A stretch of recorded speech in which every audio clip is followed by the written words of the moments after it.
trascendencia de los hechos denunciados se circunscribe básicamente al ámbito de un presunto ilícito penal cometido por el juez togado militar territorial número 32 y por el entonces ministro de Defensa, don Federico Trillo.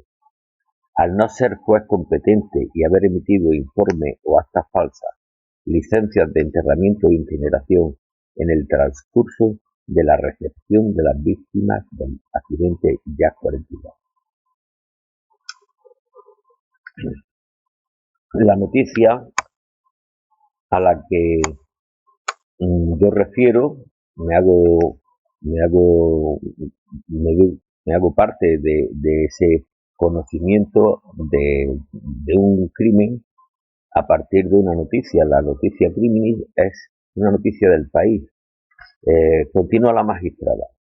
No obstante, los hechos denunciados provienen de la información contenida en la noticia publicada el día 27 de marzo de 2009 en el diario El País, y los mismos no fueron objeto de análisis por la sentencia número 40/2009 de la Sala de lo Penal de la Audiencia Nacional, de manera que a día de hoy su veracidad está sin contrastar.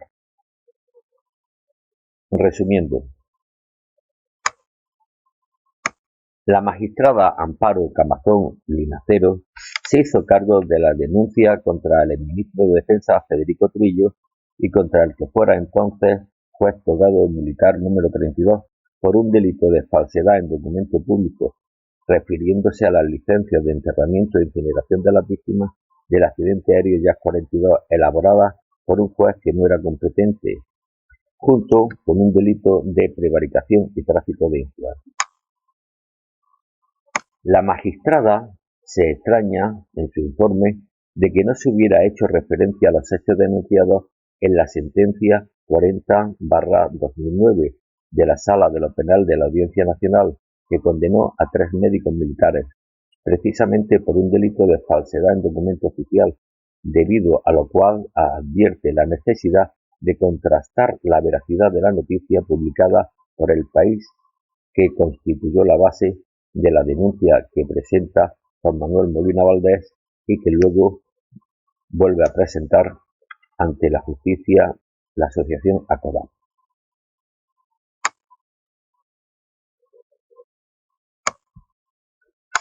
Cuando el denunciado es juez, corresponde al Consejo General del Poder Judicial investigar el caso y a su comisión disciplinaria imponer sanciones que corresponden, pero existen unos tiempos para resolver y el expediente disciplinario, de manera que si esos plazos legales se sobrepasan, adiós sanción. En este caso, la denuncia, según revela nuevodiario.es, se puso el 10 de junio de 2020. La magistrada se hizo cargo 11 días después, y si el plazo de resolución es de 6 meses, este se cumplió a finales de 2020, o sea, adiós sanción. ¿Acaso era complicada la instrucción o es que pesó más lo gremial en la tardanza?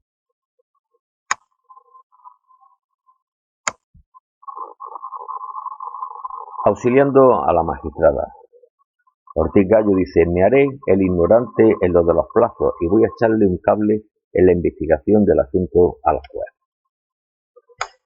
A ver, magistrada, para empezar, no se debiera extrañar por la circunstancia de mención de los hechos denunciados en un sumario de la Audiencia Nacional que fue instruido por el juez Grande Marlaska, actual ministro de Interior, ni en una sentencia que fue redactada por el juez Gómez Bermúdez, que fue el mismo juez del 11M. A mí, al menos, nunca me sorprendería.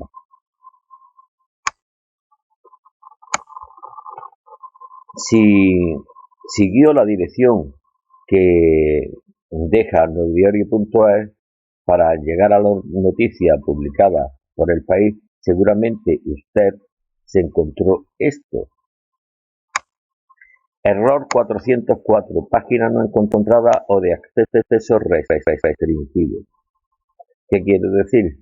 Que inmediatamente que nosotros dimos la noticia, el diario El País pasó esta noticia que dio en 2009, la pasó a acceso restringido. No pasa nada. Si no se hizo con la noticia del diario El País, la voy a orientar para que lo consiga usted en la página web del Instituto Médico Forense de Estambul, que figura aquí. Ahora teclee y entre en la pestaña Español,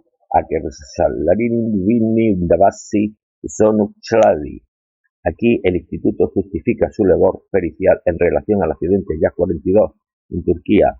Baje y ve y verá lo que muestra en los enlaces de la fecha 24, 25, 26, 27, 31 de marzo, 1, 13, 15 y 16 de abril.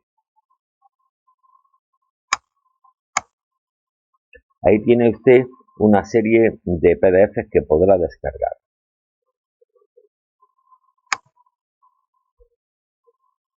Esas fechas se corresponden a las sesiones del juicio en la Audiencia Nacional contra los 3 médicos militares y, pinchando en cada uno de estos enlaces, observará que esconden recortes de periódicos españoles que hacían referencia al juicio que estaba llevando a cabo la Audiencia Nacional. ¿Que de dónde le llegaban estos recortes? La magistrada pincha ahora en el enlace 15 de abril, Nisan en turco, o directamente en la dirección que se adjunta, Nisan 15 PDF, y accederá a los recortes de prensa de ese día, entre los que se encuentra el artículo del Diario de Andalucía con el encabezamiento del FAS, y que pone en él, exacto, pone en castellano, Delegación de Defensa, Gabinete de Prensa. Defensa, la vemos que el Ministerio de Defensa se dedica a asesorar a los turcos. Significa ni más ni menos que desde nuestro Ministerio de Defensa se enviaba al Instituto Forense de Estambul, o sea, a los forenses que se encargaron de las identificaciones y de los cotejos de ADN, los recortes de prensa y algo más. Seguro que se les enviaba algo más, alguna recomendación, porque si no, esos mismos recortes se los podrían haber enviado desde la Embajada de Turquía en Madrid, traducidos y sin implicar al gobierno español. Resultado de ese asesoramiento fue que testigos turcos convocados por el tribunal no comparecieron y que testigos previamente rechazados por el tribunal se presentaron como testigos de cargo sorpresa y lo peor, que fueron aceptados como tales por el tribunal.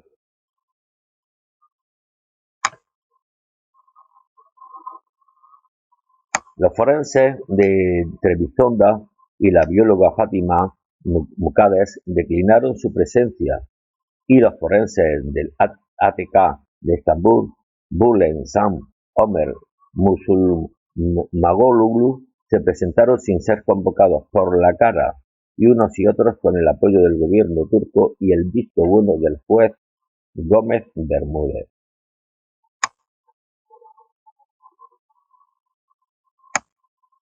Magistrada, ahora puede pinchar usted en el fichero que pone 27 de marzo, en turco Mart, y busque los recortes de El País. Aquí está la noticia buscada y le he señalado en ella 10 puntos que personalmente considero los más reseñables.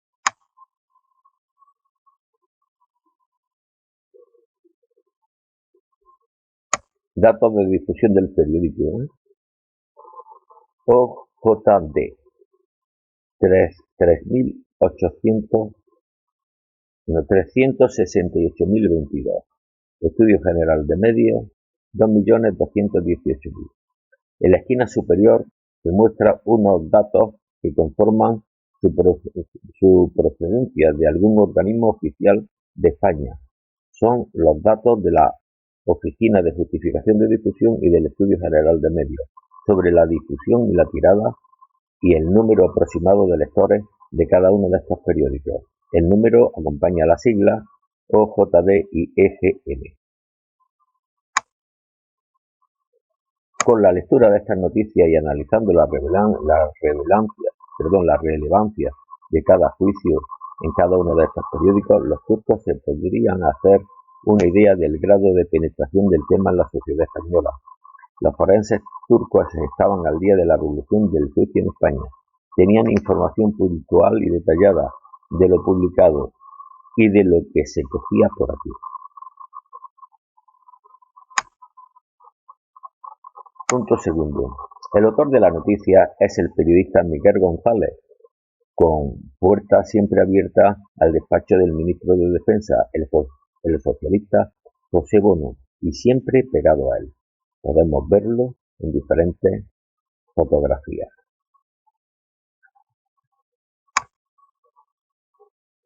Punto 3. El cónsul.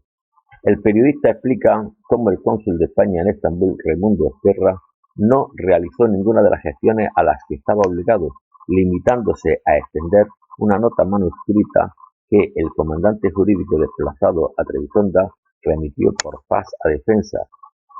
La cosa fue así.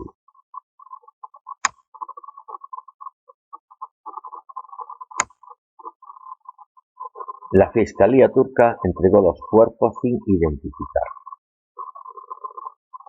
El fiscal turco Burhan Çobanoglu hizo entrega de los cadáveres sin completar su identificación. Entregó 32 cadáveres identificados por métodos secundarios poco fiables y 30 sin identificar. Y los generales españoles Beltrán y Navarro firmaron una acta de entrega y una acta de autopsia por los fiscales y forenses turcos.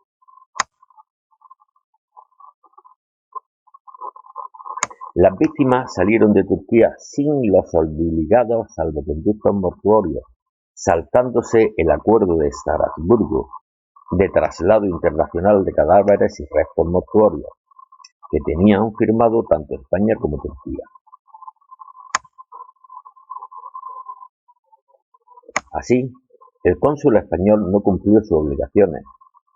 El cónsul de España en Estambul, Raimundo Ezquerra, asesorado por el comandante auditor Alberto Ruiz de los Paños, desplazado a Turquía para facilitar las labores de repatriación de los cadáveres, no pudo inscribir las muertes en el registro civil consular, ni comunicó a la Dirección de Asuntos Consulares la salida de las víctimas de Turquía para que ésta, a su vez, comunicara a las autoridades sanitarias españolas su entrada en España y se diera el visto bueno para la repatriación. En este caso, solo se comunicó a defensa.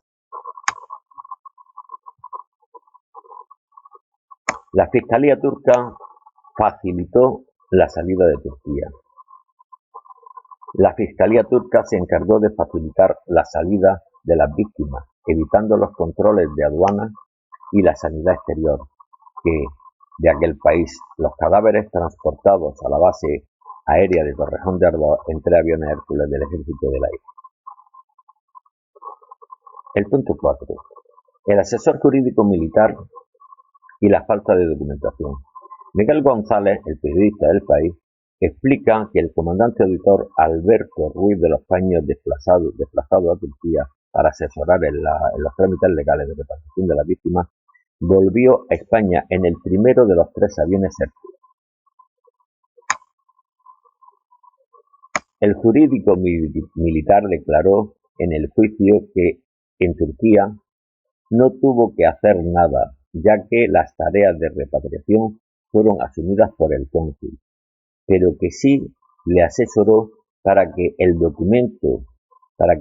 documento hiciera constar que faltaban los nombres de pila de padres de algunos de los fallecidos, aunque finalmente en la nota generalizada como una ausencia de datos y de documentos.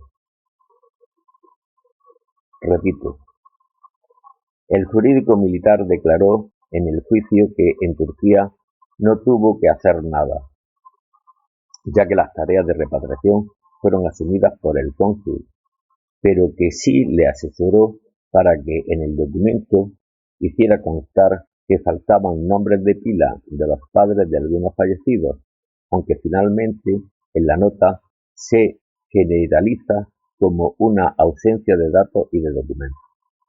El jurídico le indicó al cónsul que los trámites de repatriación de los cadáveres deberían ser los habituales, independientemente de la condición militar de los fallecidos, en concreto, que la repatriación de los cadáveres de los militares en el siniestro aéreo conlleva los mismos trámites que la de un turista muerto en un accidente de tráfico. En el juicio a las preguntas del fiscal Fernando Burgos, el cónsul contesta: fiscal, ¿le dijeron que no se preocupara porque ya lo arreglaría el Ministerio de Defensa? Cónsul: no sé si me lo dijeron, pero es obvio que eso iba a pasar. Fiscal: ¿y no es cierto que usted sabía que lo que iba a hacer o no era legal y que por eso emite ese certificado para cubrirse por si hay problemas en el futuro? Repito: ¿y no es cierto que usted sabía que lo que iba a hacer no era legal y por eso emite ese certificado para cubrirse si hay problemas en el futuro? Cónsul: lo hice porque me lo pidieron, porque si lo necesitaban para el traslado. Repito, lo hice porque me lo pidieron, por si lo necesitaban para el traslado. Ahora, vamos a los trámites en España. Tenemos A. Cadáveres sin documentación. Una vez que un cadáver llega a España, si toda su documentación está en regla y la Consejería de Salud de la Comunidad del punto de llegada avisada, Sanidad Exterior despacha la entrada. El fallecido puede ser inscrito en el registro civil y el encargado de ese mismo registro emite la licencia de enterramiento. Con los documentos del registro y la autorización del traslado, si va a ser enterrado o incinerado en otra comunidad, el difunto es llevado a la localidad deseada donde se le entierra o incinera, previo apunte en el registro del cementerio o crematorio. 3. B. Cadáveres sin documentación. Si, como en el caso del JAS 42, no hay documentación, o está incompleta o con alguna irregularidad, se da conocimiento al juzgado de instrucción del que depende el registro civil del punto de entrada, el cual está obligado a poner en regla esa documentación. Si el problema se refiere a la identidad del fallecido, ese juez recurrirá a su forense, al de su juzgado, para que le informara, y en caso de requerirse le recomendaría el envío a una morgue para su estudio hasta que no se regularizase la documentación y se realizara la identificación.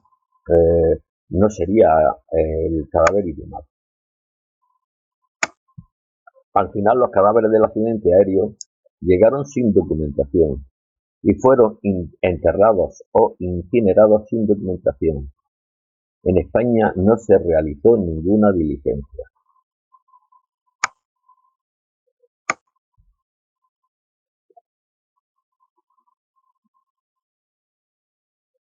Punto quinto. Informe de defensa en poder del país.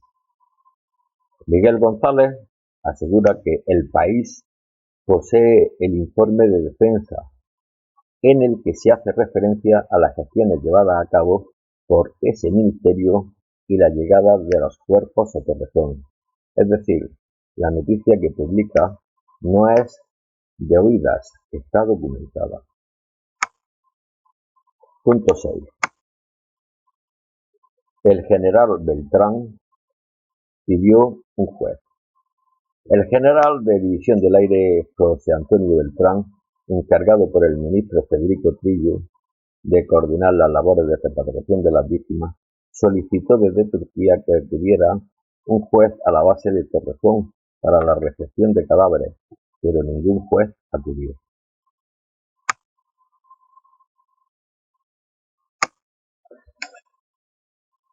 En la denuncia que realiza la Asociación de Familias Afectadas por la Catástrofe del Accidente Aéreo JAF 42 ante el Juzgado Central de Instrucción de la Audiencia Nacional el 5 de marzo de 2004, se expone entre los hechos denunciados que llama soberanamente la atención que la llegada de los cuerpos a España no hubiera ninguna presencia de intervención de autoridades judiciales españolas para seguir los procedimientos oportunos.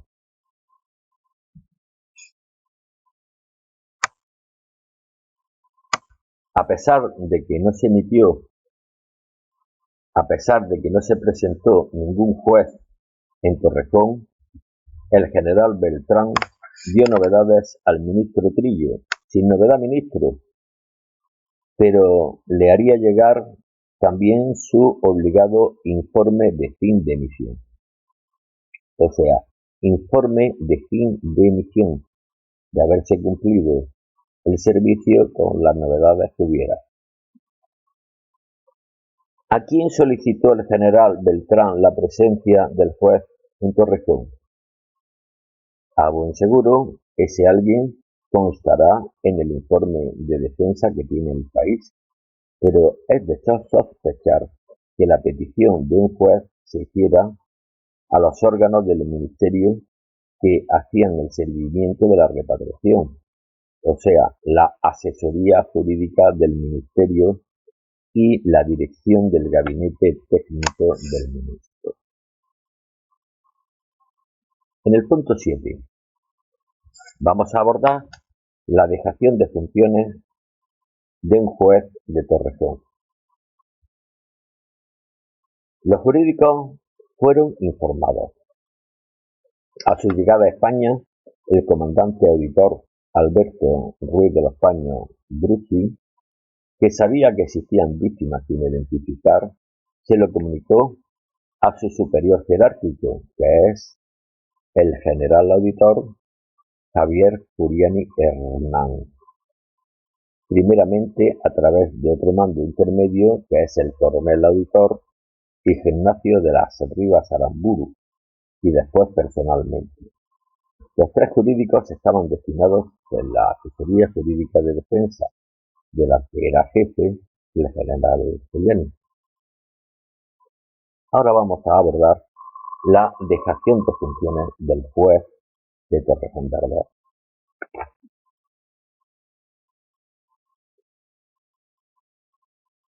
Miguel González, que es el periodista del País, cuenta en su artículo que, atendiendo a la petición del general Beltrán, la asesoría jurídica del Ministerio de Defensa se puso en contacto con el juez de guardia de Torrejón de Ardoz, el cual se negó a hacer cargo del asunto.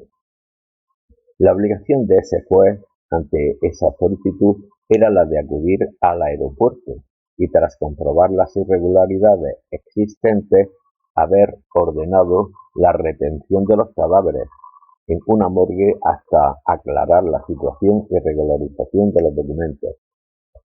Esa actitud del juez de Torrejón de Ardoz, de ser cierta, que lo parece, tiene un nombre para este caso en los funcionarios: dejación de funciones. La solicitud al juez de Torrejón la hizo la Asesoría Jurídica de Defensa del general Furiani Hernán, no el ministro Trillo, al menos no él directamente. La gestión la hizo la asesoría, probablemente a petición verbal del ministro, porque si hubiera alguna orden escrita, el ministro socialista Bono entrante no lo hubiera perdonado, la hubiese aprovechado para triturar a su rival político saliente, si es que no estuvieran los dos ya de acuerdo.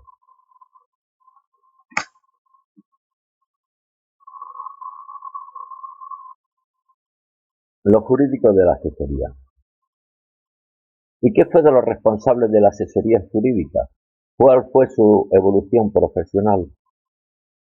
El general auditor Javier Furiani Hernán fue ascendido a general consejero togado del Cuerpo Jurídico Militar por Trillo, un mes después del accidente aéreo. y le fue concedida la Gran Cruz al Mérito Militar con distintivo blanco en diciembre del mismo año y por el mismo ministro.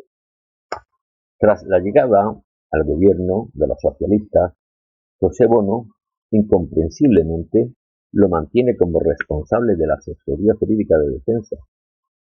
En febrero de 2005 fue nombrado magistrado de la Sala de lo Militar del Tribunal Supremo, al ser propuesto como favorito en una terna por el mismo ministro José Bono.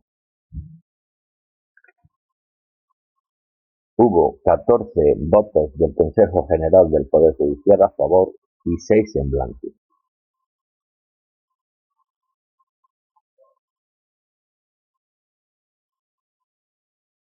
Querencia debería tener el ministro Bono para que, según publicó ABC, saltarse un pacto tácito por el que Defensa debiera haber presentado como candidato para ese puesto a otra persona, el presidente del Tribunal Militar Central, que era además número 1 de su promoción y el magistrado con más experiencia en procesal militar.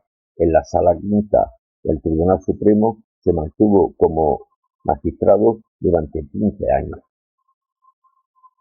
Nos referimos que en la Sala Quinta del Tribunal Supremo se mantuvo como magistrado durante 15 años el señor Julián Herranz, que además compatibilizaba este cargo con otros 17 cargos en empresas privadas con vinculación al Ministerio de Defensa en materia de armamento, aeronáutica, mantenimiento de aviones, misilística y sistemas de armas.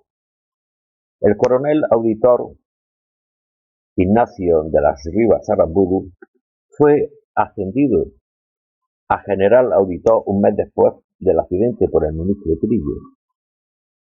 Con los socialistas tampoco le fue mal, porque fue nombrado magistrado de la Sala de lo Civil y Penal del Tribunal Superior de Justicia de Castilla y León, es decir, que se lo lleva a su cortijo el ministro Bono, en una vacante correspondiente al turno de jurista de reconocido prestigio.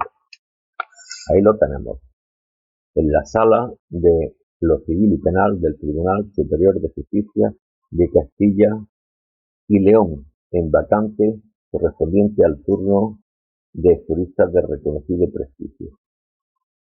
Castilla y León no era el cortijo de Bono, pero sería cortijo de otros.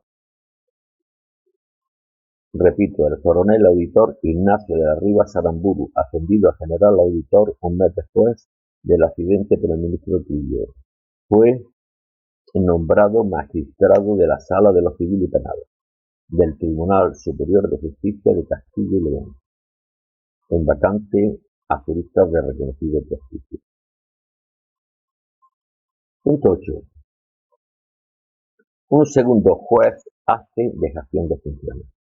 Miguel González, el periodista del País, dice que tras la negativa del juez de la asesoría jurídica, lo intentó esta con el juez entrante de guardia, pero este también se negó a hacerse cargo de la recepción de los cuerpos. Se desentendió de sus obligaciones. Punto número 9. Defensa busca un juez militar.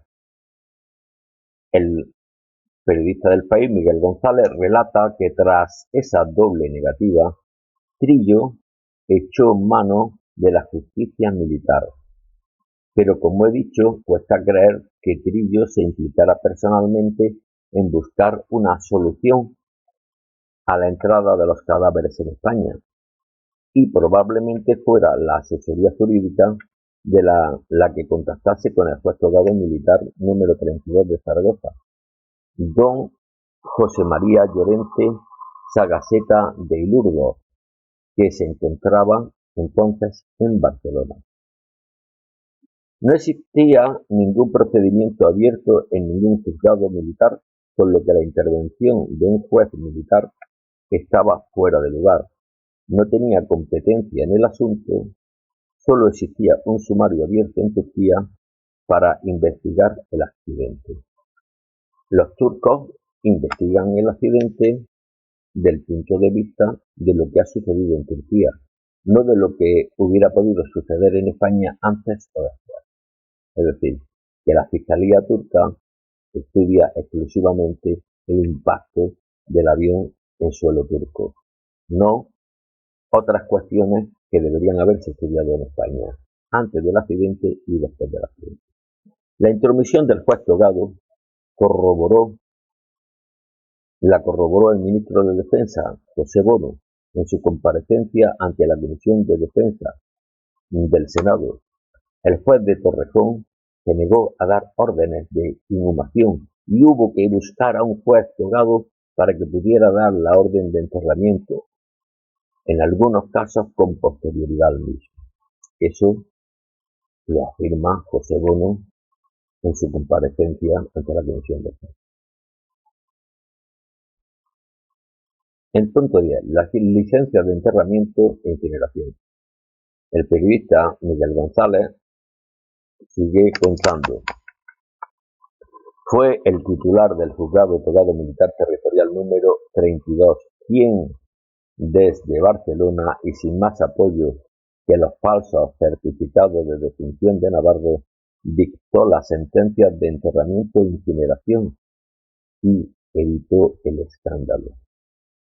Aquí se columpió el periodista, pues ni los certificados médicos eran falsos, ni el juez Togado se apoyó en ellos.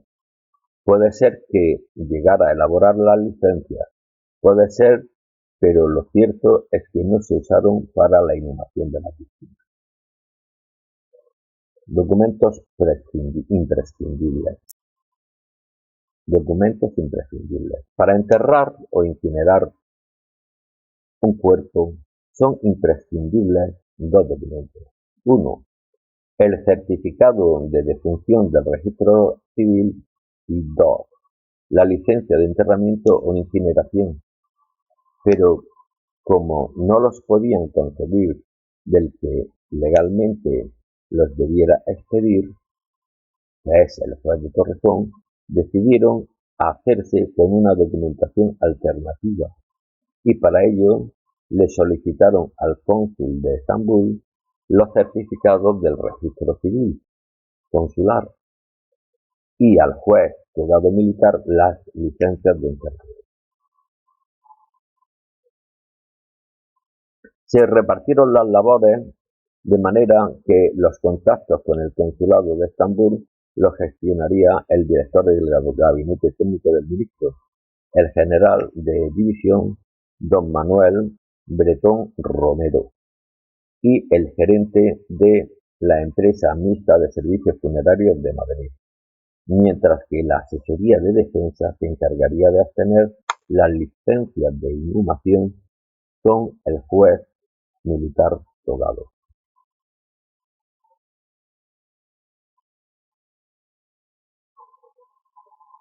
Las licencias de enterramiento o incineración. Para hacer las licencias se le pidió al general médico Navarro que emitiera los certificados médicos de defunción para enviárselos al juez militar Togado. Pero al ser una muerte violenta, esos certificados habría que acompañarlos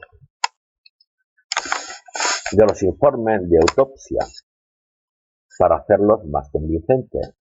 Al no disponer el ejército de médicos forenses, se los pedirían a los patólogos llegados de Turquía, pero tendrían que ser autopsias clínicas, las que pide un médico a un patólogo, porque estos dos médicos eran patólogos forenses, no autopsias judiciales, las que pide un juez a un forense. Me explico. Estos médicos estaban capacitados para decir si eso es un cáncer o es un ataque de risa, pero no para emitir una autopsia forense. El teniente coronel médico Santiago Coca Menchero jefe entonces del Servicio de Anatomía Patológica del Hospital Militar de Defensa Gómez Sulla, donde estaban destinados los dos patólogos, y vecino y amigo del general Navarro, fue quien pidió los certificados médicos de defunción y los informes de necropsia para el juez militar por si lo necesitaban para algo. Es decir, que aquí en la relación fue de vecindad y amiguetes, no fue una relación jerárquica de porque estoy de servicio, porque me toca y porque es mi obligación. La razón es que estos certificados son para el juez militar y ustedes no podrán negarse. Es más, los tres médicos firmaron los certificados de informes militares en su condición de militares, o sea, como general de división médico, como comandante y como capitán médico. No firmaron en su condición de médicos colegiados, como médico, doctor, colegiado, tal. Les habían metido los jurídicos de la asesoría y Santiago Coca en una trampa sin salida, una auténtica ratonera, pero que coste, ellos son los que se metieron en la ratonera. Unos le pusieron la ratonera y los otros se metieron dentro de la ratonera. Bien. Los certificados de defunción y el registro civil. La ley dice que no se puede enterrar un cadáver sin licencia y esta no se puede obtener sin inscripción previa en el registro civil. Pues bien, las víctimas de este accidente, ni una cosa ni la siguiente, ni inscripción en el registro civil, ni licencia de enterramiento. ¿Qué pasó? En un fax remitido por el gerente de la empresa municipal mixta citado de Madrid al cónsul de España en Estambul se dice: según conversación telefónica, solicito notificación vía fax de la inscripción en ese registro civil de la defunción de los militares españoles fallecidos en el accidente aéreo el 26 de mayo del 2003 en Trebisonda, Turquía, para remitírselo a modo de licencia de enterramiento a los distintos ayuntamientos donde se han realizado las inhumaciones. Sería suficiente la certificación en un mismo documento en el que se relacionen todos los nombres de los fallecidos españoles. Fue contestado el mismo día desde el consulado. Don, encargado del asunto administrativo del Consulado General de España en Estambul, certifica que se ha procedido a la inscripción del fallecimiento en el registro civil de este Consulado General de las personas que a continuación se detallan. A continuación se hace una relación de 62 fallecidos y termina diciendo: y para que así conste, firma el presente en Estambul a 29 de mayo de 2003. Se miente en ese comunicado, ya que las inscripciones las realizó el cónsul al día siguiente, el 30 de mayo, excepción hecha de la del teniente coronel Solar, jefe del contingente, que estaba fechada el día 29 de mayo.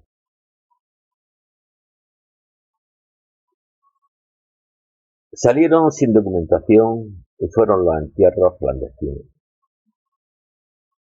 En esa faena andaban los generales Giuliani y Britón y el gerente de la empresa mixta funeraria de Madrid, cuando alguien puede que alguno de ellos dio suelta a los furgones funerarios que salieron de la base aérea llevando los cadáveres a los cementerios de destino sin autorización de traslado y sin que agentes funerarios ni familiares hubieran recibido ninguno de los documentos imprescindibles.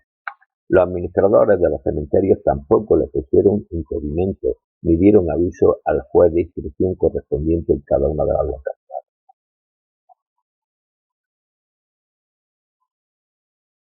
Hasta aquí los hechos, magistrada. Se los podemos contrastar, si no lo he hecho ya, y les recuerdo que, como dice en la precuela de Crack, cuando un crimen quede impune, el mundo se vuelve algo peor.